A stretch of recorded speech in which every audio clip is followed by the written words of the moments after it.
Hey, what's going on, everybody? Sam Crowley with our Daily Splash. Just click that. Monday, May 4th, 2020. Let's talk about getting this week off to a great start, keeping the momentum, and remaining positive. And what does that mean? Does positive mean, by the way, leave a comment. What's going on? What are you looking forward to this week? I want to see it in the comments, either live on this Hangout or after. Leave a comment. What are you working on this week? What are you doing?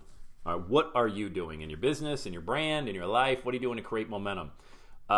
Being positive. And I want to talk about this today on the Daily Splash because if you haven't noticed in the world, there's a little bit of lack of positivity maybe going around a little bit, right? And I think that stems from fearing the worst. Always living in fear, having anxiety, worry. Worries from the enemy. We all know worries from the enemy. It's something that you contrive. It's not that your situation isn't challenging. It's just that, here's the thought for today. You're never going to control what happens to you. You can't. A lot of the times you just cannot control the adversity that shows up in your life. What you can control is how you react to that adversity. You know what I mean? How you are reacting. So though we can't control any of that stuff, doesn't matter. I mean, you just can't sit around and, hey, when's the other shoe going to drop? Oh no, what's going to happen now? Monday, today, May 4th, we're getting off to a great start with our week. I want to hear what you guys got going. John Conrad Gracie is working on launching my podcast. That's awesome. Podcasting is awesome. Obviously, I'm a big fan. We got a live event happening tomorrow. Check it out on the page here. Tomorrow afternoon, Eastern Time. I'm going to be teaching one training, how to go from beginner to expert with your podcast. You do not want to miss that training.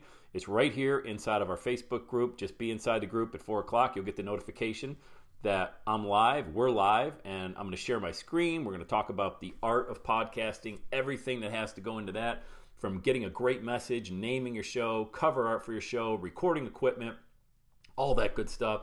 If you know anything about my training, you know it's going to be off the hook, over-deliver, always over-deliver, and yeah, you definitely don't want to miss that. So how you react to situations that come up, okay? You're going to be hit with a challenge today.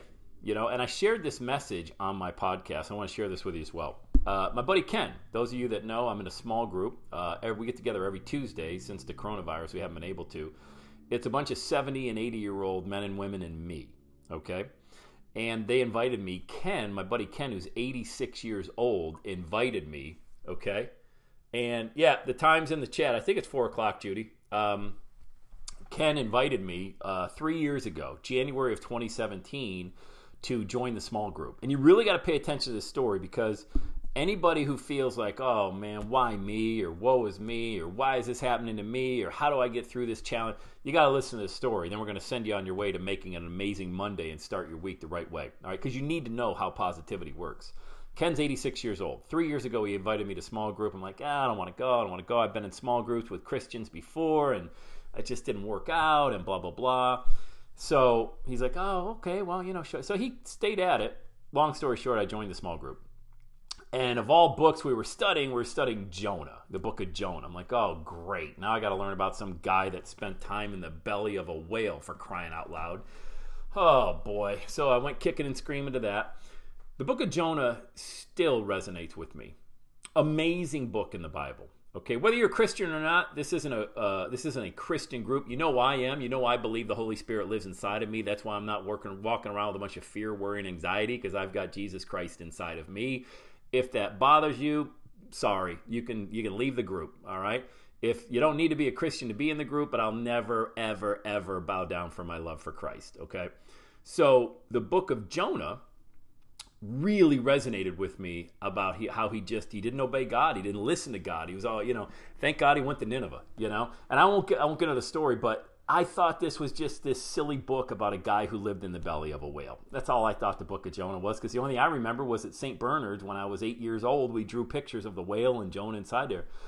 And so that was my first experience of small group. And the reason why you want to engage with others, and the reason we have this tribe inside the Everyday Saturday community, is because we share. And if you're not posting about what's going on, guys, and if you're not posting about what's working and not working and looking for solutions and offering solutions, then you're really missing the pure beauty of this group of dreamers and doers and entrepreneurs. We don't profess to have anything figured out. but we also never give up. We find the best way to get through the day, to monetize what we're passionate about, and then we succeed. The only time you aren't successful is if you give up. Why would you ever give up anyway? The time's going to pass. Why would you want to be a quitter, So Ken invited me. We went through the series. Everybody shared about what the book of Jonah meant to them. And it was powerful, man. Like, wow, I had no idea. I thought it was just a dude in the belly of a whale. Oh my gosh, this is so incredible. So then Ken and I started forming a relationship and became friends, quick friends. And he's 85 or so, 84, and I'm 50. And everybody would leave, and Ken and I would hang out, and we'd have. He introduced me to scotch. I've never had scotch in my life.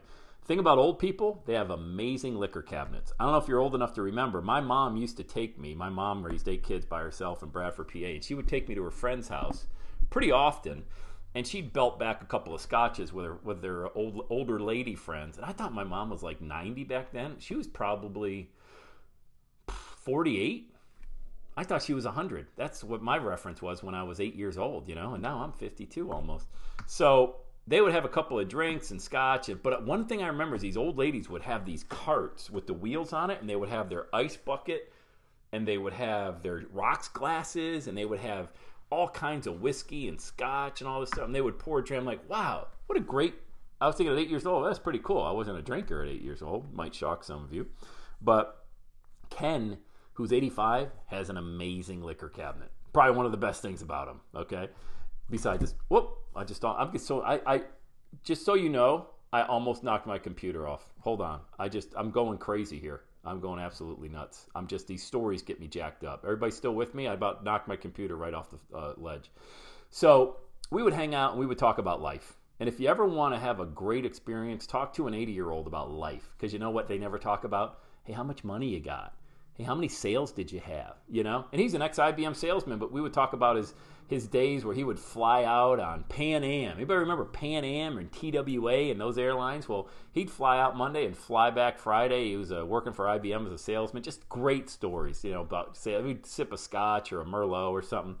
And I really cherish those times with Ken hanging out after small group and talking about the Lord, about life, and he always had a bright outlook, because he was old. He'd already lived a good life, and now he's grateful for every day that he woke up. Well, a couple weeks ago, Ken lost the sight in his right eye, and he's at the doctor, and all of a sudden he feels a fog coming over his eye, and all of a sudden he loses like 50% of the sight right here, and he gets to the doctor, and by the time he gets to the doctor, all the sight in his eye is gone. Within a couple days, all the sight in his other eye left him. As of today, May 4th, and permanently, forever, in this natural life, Ken is blind. My buddy Ken cannot see. Blind. Okay? That's how fast life changes. All right? And it breaks my heart, but he is so flippin' positive. I called him Friday night, gave it a few weeks because I know he's dealing with stuff, as anybody would. Imagine losing your sight, okay? And so I gave him a call, and I said, hey, Lace, I think it's Ken Lacefield. Hey, Lace, you're not getting away from me. I'm bringing a bottle of wine over there. And where he goes, oh, boy, nothing would make me happier, buddy. Nothing would make me happier than for you to come over with a bottle of wine and we go out on my deck. But you know what he enjoys now? And he worked through the whole woe is me, why is me, and why did this happen to me? And I'm sure he had some real conversations with God about all of that. But he goes, you know what, Sam? My daughter or my son, he's got 2 older kids, probably in their 50s as well. They sit me out in the driveway, and I get an opportunity. I can smell the fresh cut grass, and I can just hear the neighbor mowing the lawn. Can't see anything, and I feel very grateful that I can just sit in the sun and smell cut grass. I'm like, damn.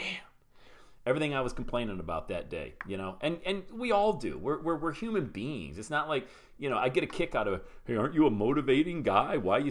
I'm a human being, okay? I get upset, I yell, I scream, I swear, and everything just like you do.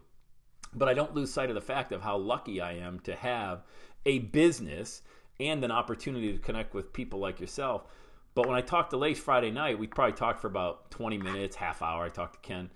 And I hung up the phone. I was just telling my wife, we're sitting on the porch, and I was just like, man, what an attitude. Because he can't control now that he's blind, but he can control how he reacts to being blind. And I think he's using this as a real opportunity to embrace everything else that he has. He used to live up on he has a 2-story home, and he would always be on that second floor. His bedroom was up there, and I don't know this to be true, but I think he probably lived on the second floor because he wanted that challenge of going up and down stairs, staying in shape every single day. And if you've ever had an elderly parent that you've had to care for, it can be challenging. I mean, you always want to make sure, they get to that older age, they're not falling. A lot of falls happen with the elderly. And I think Ken now has moved down to the lower level, and he's in the master bedroom.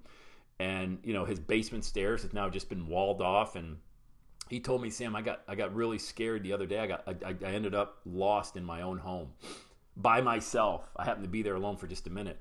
And that was pretty scary. And I was trying to envision, all the rooms in our home and not being able to see and being lost in that. I'm like, wow, that had to have been scary as hell, man. So I thought about how he's reacting to never being able. I go, is this done? Like, are you permanently blind? He's like, yeah, I'll never see again. I'll never see again. This is the new normal for me. And man, I was hey, Deb, man, how are you? Great to see you in here. I was just I was sad. I was angry, for him, that here's a guy who he helps kids in church. He teaches. He'll do anything for anybody. He's a giver. And all of that is coming back to him. I'm not the only one calling him. I'm not the only one. There's people bringing him meals and loving him up and helping him out. I mean, he has so much love because of all the seeds that he planted. And life is not about accomplishments. It just isn't about, take all the money. Go ahead. Just take all my money. Just give me the great relationships I got and give me an opportunity. I just want a shot. I don't need a guarantee anything's going to work out. I just want an opportunity that I'm going to wake up, I'm going to be healthy, and I'm going to have an opportunity to succeed. So as we start this week, understand how lucky you are to have an opportunity to get out there and share your message, whatever that looks like, and to share your voice. And if you're lucky enough to be able to monetize that, to me, that's a bonus. Now, it's very simple, the steps to monetizing what it is you're passionate about, but you can't even think about that if you're currently settling for doing something that you don't really love to do. And we might have to, in this current economy, this pandemic economy, this is the new economy right now, you might have to get a couple of jobs to pay the bills. That's totally fine. In any situation, your first job is to provide for family, Your second thing is to make sure that you don't settle, so you end up living a life of regret. Even Ken, when we would share those scotches at 9:00 at night after everybody left his house and just kind of talk about life, he had a lot of regrets. But he used the next 20 to 30 years to make up for those regrets, And he hasn't closed the loop 100% on all of that. I'm sure nobody can. Life is way too short. So I think he's doing just fine. I'm sure he would love to be able to see. He's never going to see again. But if I know him, Ken, because how positive he is, just like that first week I met him when we were studying the book of Jonah, I know he's going to find meaning in this. So there's a great book, guys, Man's Search for Meaning by Viktor Frankl. If you've never read that book, get it on Amazon. It's probably $5, $10 maybe. Man's Search for Meaning by Viktor Frankl, a Holocaust survivor who had to find meaning in Auschwitz looking at a bowl of dirty water and try to find meaning. That's what he was fed, while he was waiting to be exterminated, as a Jew in the Nazi concentration camps. And he got out of there, not without losing friends, not without losing family. And if he can find meaning, Viktor Frankl, if you've never read that book, man, it is such an amazing story about a survivor in Nazi Germany and how he found meaning every day when there was no chance that he was getting out alive, it seemed, So I tell you all of this to encourage you to make it an amazing week.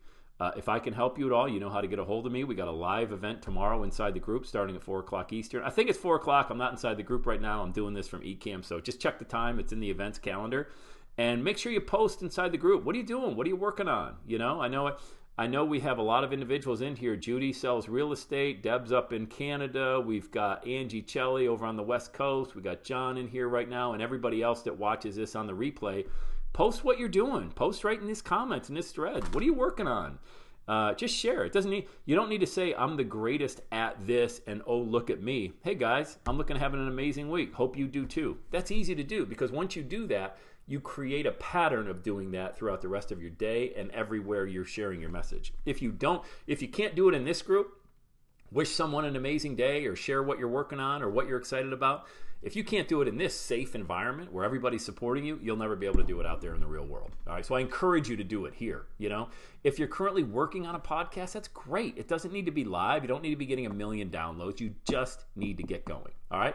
So, hey, I'm digging these daily splashes. This is day 8 in a row. Remember, commitment, day 8. This is our 8th one in a row. You can also check it out on my YouTube channel. Every day is Saturday inside the group here as well. I promote these on YouTube, same video. And I'll see you guys tomorrow, same time, noon Eastern. Have an amazing rest of your day. All right? Stay faithful, stay positive. All right? Your best days haven't even happened yet. I'll see you guys.